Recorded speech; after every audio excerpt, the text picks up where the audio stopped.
Hello everyone. Actually मैंने पहले से प्रिपेयर नहीं किया था कि मैं अपना आगे स्टोरी बोलूँगी, बट यहाँ सबका सुन के मैं काफ़ी इंस्पायर हुई और वुमेंस डे पे मैं कुछ लोगों को थैंक यू बोलना चाहूँगी। ये मेरी जर्नी है टोटल, थोड़ा शॉर्ट में बताऊँगी सुन लेना आप लोग। ओके, मैं थोड़ी रूरल एरिया से बिलोंग करती हूँ, विलेज एरिया है मेरा। और वहाँ पे क्या होता है कि जब आप 14 या 15 साल या 16-17 के होते हैं तो आपकी शादी हो जाती है, शादी करा दी जाती है। तो मेरे भी दिमाग में यही चलता था कि जब मैं 17 की हो जाऊँगी पापा मम्मी मेरी शादी करा देंगे और मैं चली जाऊँगी ससुराल, ये सब मेरे दिमाग में भी चलता था। बट एक मेरे टीचर थे, एक्चुअली मेरा मैथ्स काफ़ी अच्छा रहा था, स्ट्रॉन्ग था मेरा। तो मेरे एक टीचर ने मुझे गाइड किया कि शालिनी आपका मैथ काफ़ी अच्छा है, आपको इंजीनियरिंग में जाना चाहिए। उस समय मैं क्लास 10th में थी। मुझे लगा सर ये इंजीनियरिंग क्या होता है, एक्चुअली इसमें जाते कैसे हैं। उन्होंने बोला जेईई मेंस का एग्ज़ाम होता है, जेईई एडवांस का एग्ज़ाम होता है। तो मैंने बोला ये क्या होता है, अब ये क्या बोला है एनआईटी और आईआईटी, ये क्या होता है, मुझे कुछ भी आइडिया नहीं था बिल्कुल भी। तो उन्होंने मुझे गाइड किया, उन्होंने बताया कि आपको बनारस जाना चाहिए, क्योंकि मेरे घर से 40 किलोमीटर की डिस्टेंस में मेरा बनारस पड़ता है। उन्होंने मुझे बोला कि आपको बनारस जाना चाहिए, वहाँ पे जा करके आप पढ़ाई करो, कोचिंग ज्वाइन कर लो। तो मैंने बोला ओके, मैं पापा से बात करती हूँ।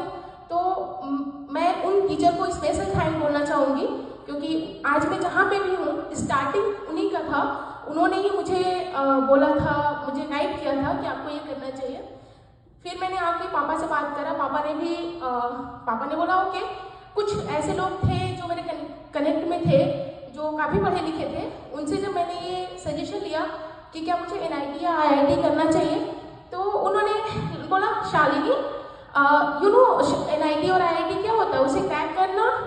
जो बच्चे जो है एलकेजी से दिमाग उनको डाला जाता है, या इंग्लिश मीडियम के होते हैं, सीबीएसई बोर्ड से होते हैं, वो सिर्फ क्रैक कर सकते हैं, आप नहीं क्रैक कर सकते। मुझे बहुत डिमोटिवेट किया गया, यहाँ तक कि मेरे जितने भी रिलेटिव थे पापा को बोले आपको शाली की शादी करा देनी चाहिए, और आप ऐसे कैसे मतलब पढ़ाने के लिए भेज रहे हैं, आजकल के ज़माने को आप देखते हैं।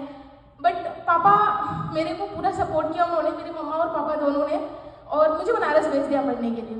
2 साल मैंने वहाँ पे पढ़ा। मेरे लिए काफ़ी डिफिकल्ट था, बहुत लोगों के लिए काफ़ी ईजी होगा, मेरे लिए काफ़ी डिफिकल्ट था, बिकॉज मैं टोटली हिंदी मीडियम से पढ़ी हुई थी क्लास 10 तक। उसके बाद डायरेक्ट इंग्लिश में जाना मेरे लिए काफ़ी डिफिकल्ट रहा। फिर मैंने वहाँ पे मैंने जब एग्ज़ाम दिए जेईई मेंस का, आई गॉट ओनली 9 मार्क्स 360 में ओनली मेरे को 9 मार्क्स मिला। मैं काफ़ी डर गई, मैं अपने आप को बंद कर लिया। अब तो लगा कि अब तो मुझे पक्का पापा शादी करा ही देंगे। फिर पापा ने मुझसे बोला अब क्या करना है। मैंने बोला कुछ नहीं, आप मेरी शादी करा दो, मैं चली जाऊँगी। उन्होंने बोला कि नहीं, ऐसा तो मेरा बेटा नहीं सोच सकता है, कुछ तो सोचा होगा। मैंने बोला कि मुझे सिर्फ एक बार कोटा भेज दो आप। उन्होंने बोला कि ओके ठीक है डन। तो कोटा की कोचिंग के लिए 1.5 लाख फीस था, वहाँ पे रहना था 12,000 पर मंथ, मुझे क्लियर याद नहीं आ रहा। तो उन्होंने बोला कि अच्छा ठीक है। पापा के पास ओनली 1 लाख समथिंग का वो जुगाड़ कर पाए थे दोस्तों से लेकर के।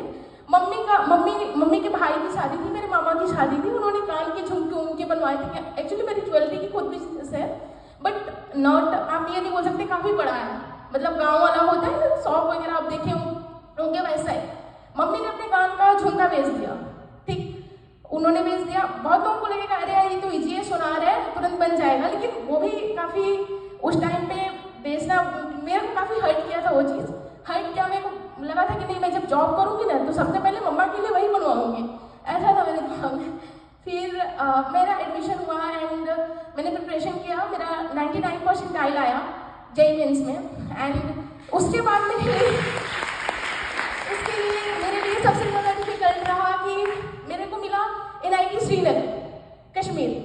अब तो और रिलेटिव पड़ गए मम्मा के पीछे पापा के पीछे कि नहीं श्रीनगर में कश्मीर में नहीं भेजना है, वहाँ पे तो लड़कियों को रेप करके फेंक दिया जाता है, ये किया जाता है, वो किया जाता है। कुछ रिलेटिव बोल रहे बेटा जब तुम निकाल ही ली हो अगले साल भी निकाल लोगी। उनको क्या पता कि 3 साल प्रिपेयर करके एनआईटी क्वालिफाई किया, फिर से बोल रहे हैं कि तुम निकाल लोगी। मम्मा तो काफ़ी डर गई है रेप वगैरह का सुन के। मम्मा ने भी बोला कि नहीं, जिंदगी रहा तो बहुत पढ़ाई होगा, मतलब वो एक माँ के उससे वो थोड़ी सी डर गई थी। फिर पापा ने बोला कि जो लोग आर्मी में होते हैं, आर्मी में भी वो उनकी, आप ये समझो कि आप अपनी बेटी को आर्मी में भेज रहे हो, ठीक है, अगर वो कुछ कर ली तो ठीक है, नहीं कर पाई तो मतलब अगर कुछ हुआ तो समझ लेना कि वो शहीद हो गई। ऐसा मतलब ऐसी ऐसी लाइनें मेरे घर में चल रही थी, मेरे रिलेटिव जो है वो बातें बोल रहे थे। तो पापा के कहने पे मैं चली गई वहाँ पे। श्रीनगर में भी काफ़ी लाइफ ऐसा नहीं था कि इजी था, स्टार्टिंग में तो काफ़ी मतलब बहुत सारी जगहों पे हमें कंप्रोमाइज़ करना पड़ा, जैसे कि 3 महीने के लिए हमारा नेट बंद हो गया था, 35 पे समथिंग ये हटा था। 3 महीने के लिए हम बिना नेट के, बिना मोबाइल से बात किए घर पे थे वहाँ पे। और उस टाइम पे हमें पता चला कि हम नेट जब हमारा रहता है या फिर मोबाइल के चक्कर में हम कितना बंधे हुए होते हैं। मतलब मैं उस टाइम पे अपने दोस्तों से काफ़ी करीब हो गई। हम लोग एक दूसरे के रूम में जा करके बैठते थे और ग्रुप डिस्कशन करके पढ़ाई करते थे, तो वो भी काफ़ी अमेजिंग एक्सपीरियंस रहा मेरे लिए। कश्मीर में ऐसे ही सुन लेते थे, अरे अभी तो मैं जहाँ से घूम के आई हूँ वहीं पे किसी ने किसी को गोली मार दिया, ये कर दिया, वो कर दिया। तो मतलब वो काफ़ी मेरे लिए कश्मीर रहना, और वहाँ कश्मीर बहुत खूबसूरत है। वहाँ पे आप लोग, अगर आप लोग गए होंगे तो आपको पता होगा, और नहीं गए हैं तो प्लीज़ जाइएगा, बहुत खूबसूरत है, आपको बहुत अच्छा लगेगा। और कश्मीर का तो जर्नी बहुत सारी चीज़ें रही हैं। फिर मेरे को मिला थिंक गैस। थिंक गैस में अगर मैं कॉर्पोरेट लाइफ की बात करूँ तो मुझसे बहुत सारे लोगों ने, मेरे दोस्तों ने बोला कि कलीग्स जो होते हैं वो उनसे बच के रहना, शालिनी कॉलेज के दोस्त नहीं हैं, काफ़ी सपोर्ट, मतलब कि तुम्हें सपोर्ट तो करेंगे फिर पीठ से आपको जज भी करेंगे। बहुत सारी चीज़ें एक कंपनी में आने से पहले मेरे को सुनने को मिला। बट मैं स्पेशल थैंक्स बोलूँगी यामिनी मैम को, उन्होंने मेरा काफ़ी सपोर्ट किया। मेरे को टू बी ऑनेस्ट मेरे को एक्सेल चलाने भी अच्छे से नहीं आता था, यामिनी मैम ने मेरा काफ़ी सपोर्ट किया, सुष्मिता मैम ने, मेघना मैम ने, तीनों लोग ने काफ़ी मेरा सपोर्ट किया वहाँ पे।